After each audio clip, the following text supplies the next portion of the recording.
Hey everyone, so today I'm going to teach you how to calculate the percentage of a number without a calculator. So we have question number 1 and it says calculate 36% of 700. Now this might seem hard to do off the bat without a calculator, but it's actually quite easy. All you have to do is think, what's an easy percentage of the number I can work out?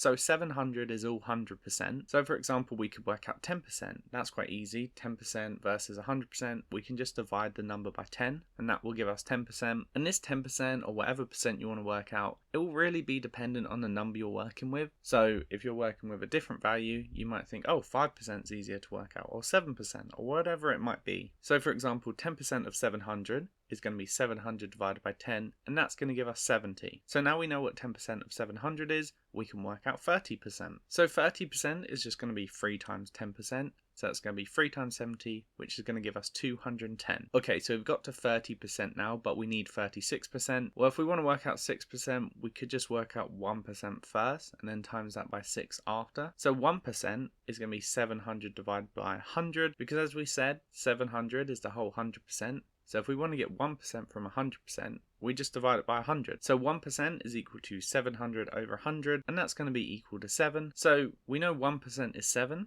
So 6% is going to be 6 times 1%, so it's going to be 6 times 7, which is equal to 42. Now I do hope this video was helpful, but if anyone has any feedback, please feel free to drop it down below, or if you have any questions, you can drop it down below also. This is a technique I've always used to work out percentages by hand, but I appreciate there might be some other options out there, so please feel free to share or leave any comments or questions if anything wasn't clear. Thanks so much for watching, and best of luck with your maths.